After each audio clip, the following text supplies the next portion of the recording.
Hey, Ugly Mug friends out there. All right, so today I am joined with two amazingly brilliant business owners, Kathy and Danette with Mirror Image Salon here in Alexandria. And I just asked them this because I knew it had been around for a while, but they have been around for 16 years. So they've been in business for quite some time. And so we are here today to talk to them about how obviously this has all affected the salon world because, I mean, you can't not be 6 feet apart from your hairstylist.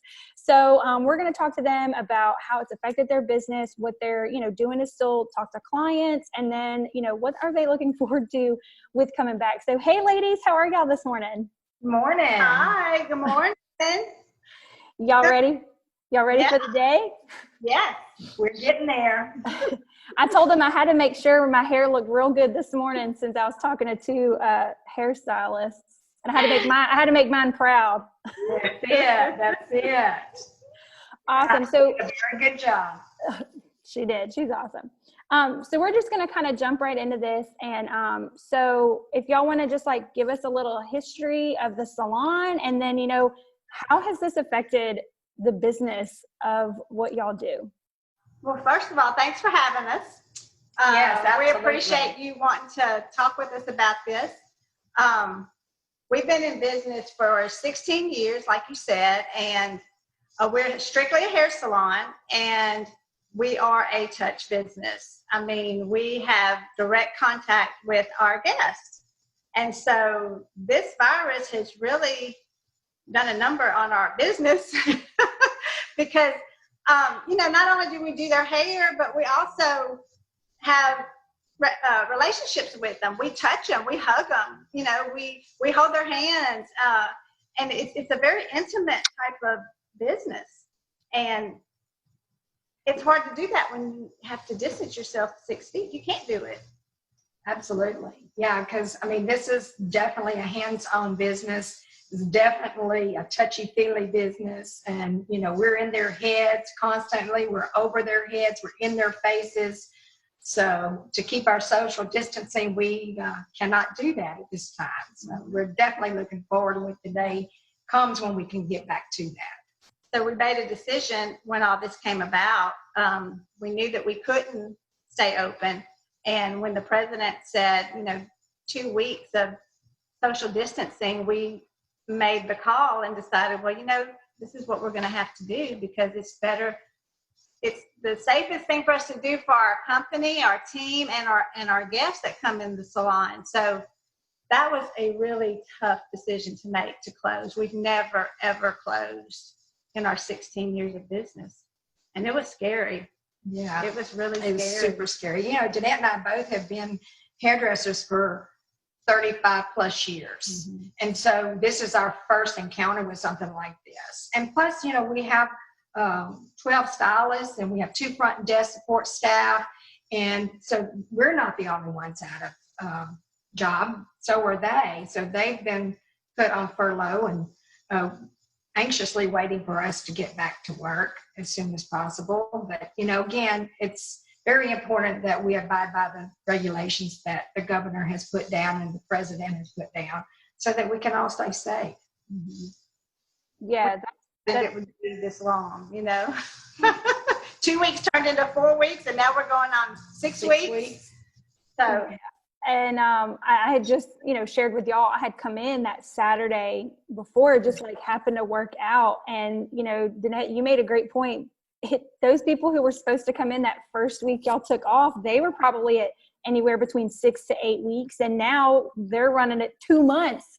Right.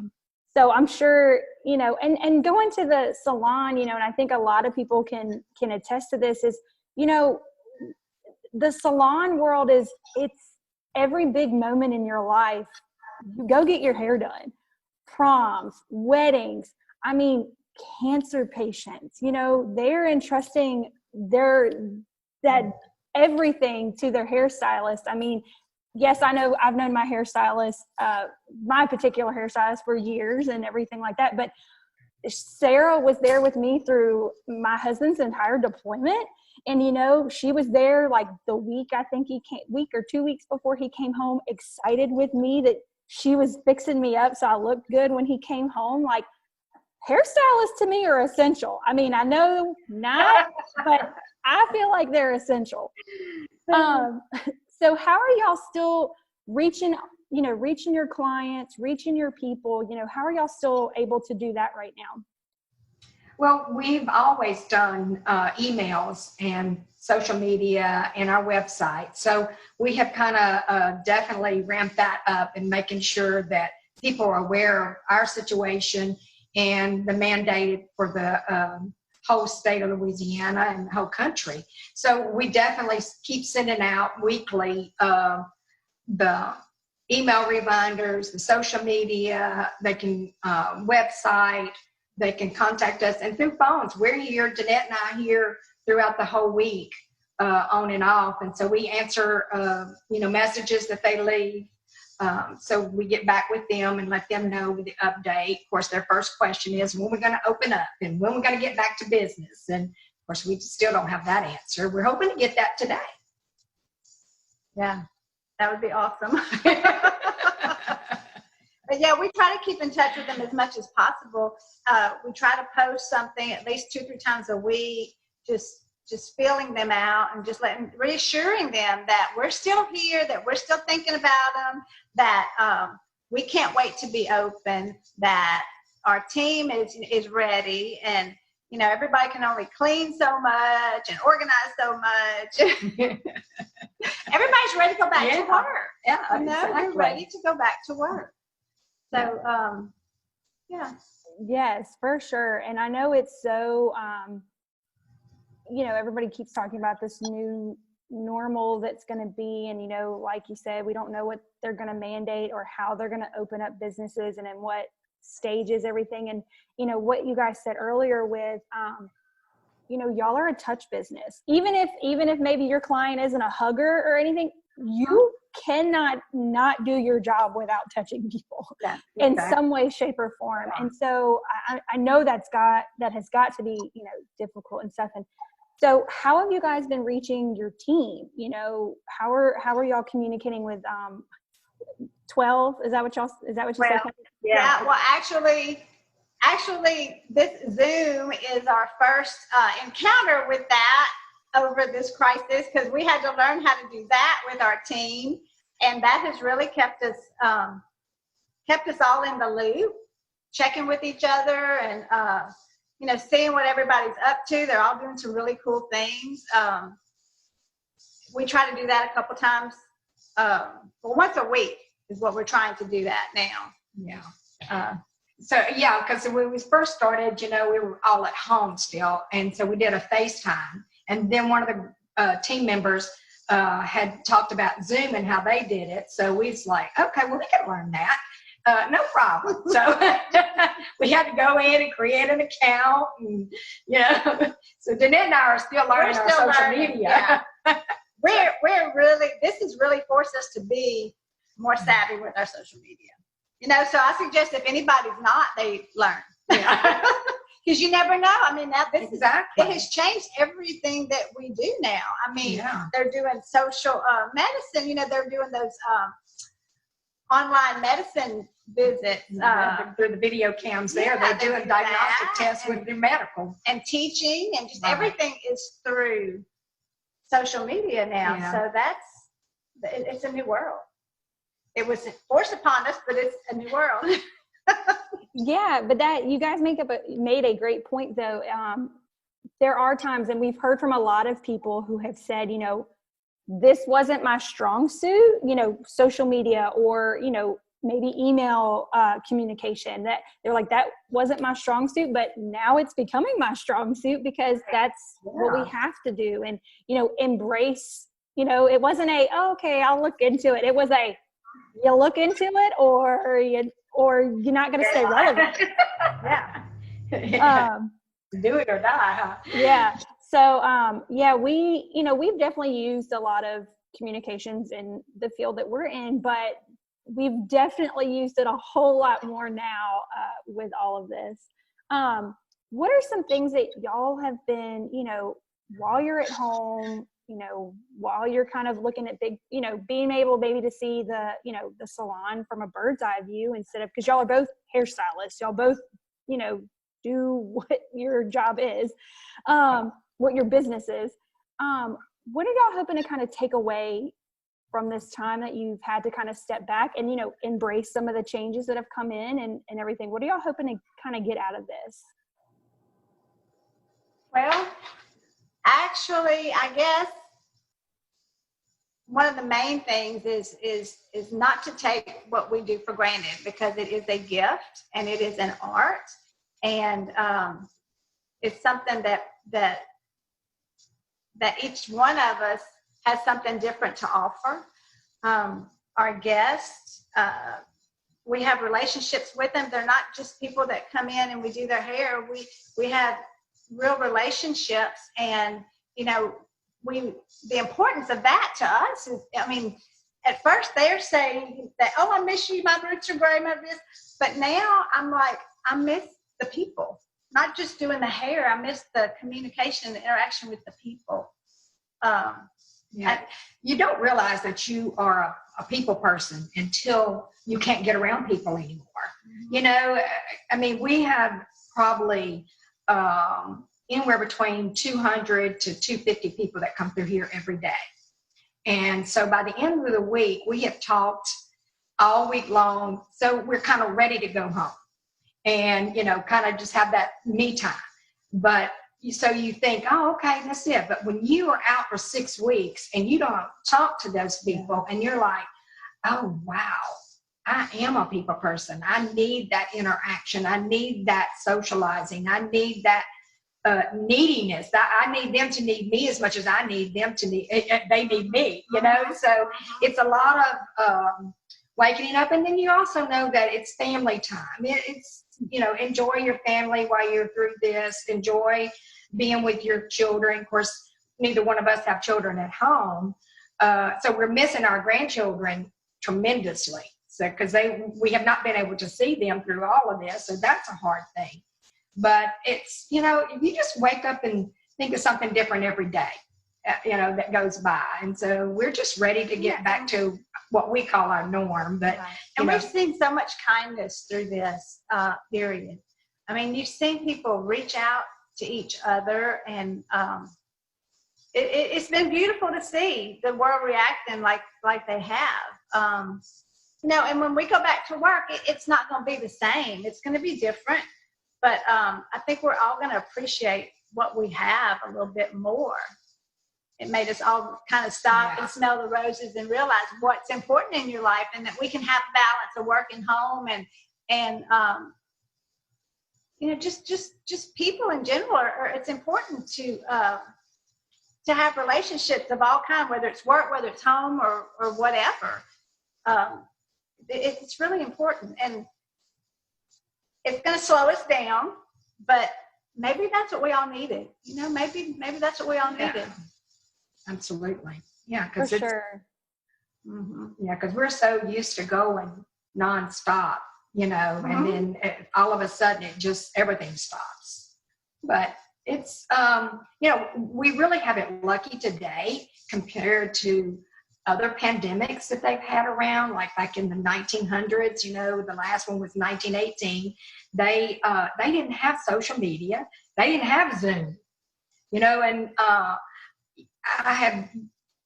something had brought this upon me a week or so ago that, you know, I know there's a lot of complaints of staying home through this, and they want to get back to work, mainly because of financial situations. But, you know, people go and defend our country every day, and they're gone for months, years. You know, they're 6 months, 18 months, 2 years on deployment.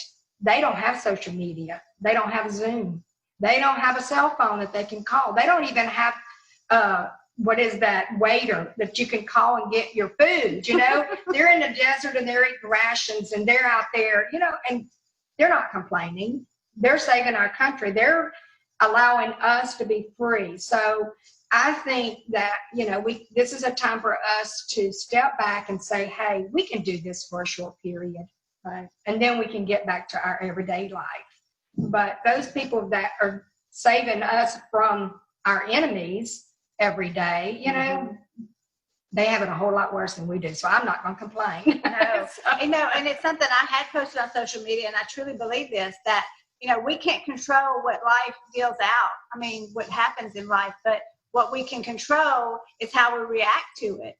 So let's all be positive. Let's all take something positive away from this, and just move on and move forward and be better because of it. Yes, I feel like every conversation I have with anybody that and sometimes it's kind of the same thing that people are saying, but I've learned so much from being able to do these videos, and that was beautiful. What y'all, I take notes when I do all these. So, but yeah, like it is just be positive. Just look at it and say, hey, what can I positively get out of this? And, my kids are driving me up a wall, but I've gotten to see their little personalities just really come out.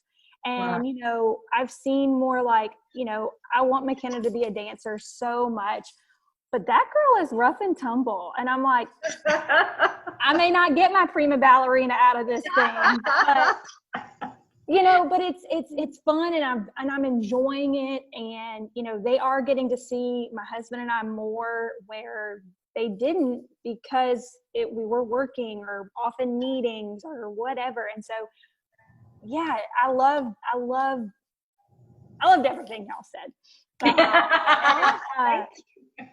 And obviously, Miss Kathy, I really appreciate the, shout out to our military, because my husband just got back from all that. And yeah, I mean, they're laying on the dirt and out in the heat. They can't get a hot shower. They can't get cold water. And here we are complaining because we have to sit home and stare at the walls.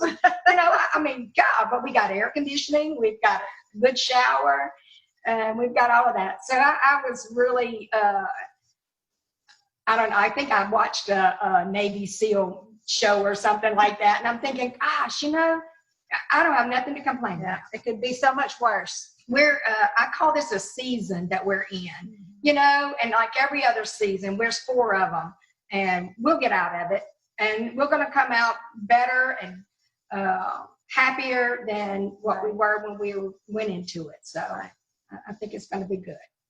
Yeah. And if anybody watches all of the videos or not, Kristen Lemoyne, who owns Aspen Blue, actually said that exact thing. She said that she had read in a devotional one day, and she was like, it hit her really hard that life is a season, and we need to enjoy the journey, not just the destination. So, we need to sit and enjoy this season of life.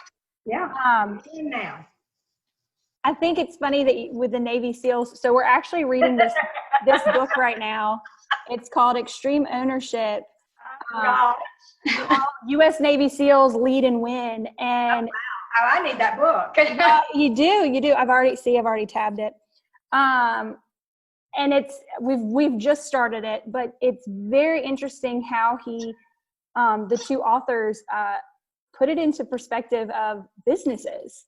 And not just like as a business owner, I'm not a business owner, but, just amping up your leadership. So taking that time to learn different things.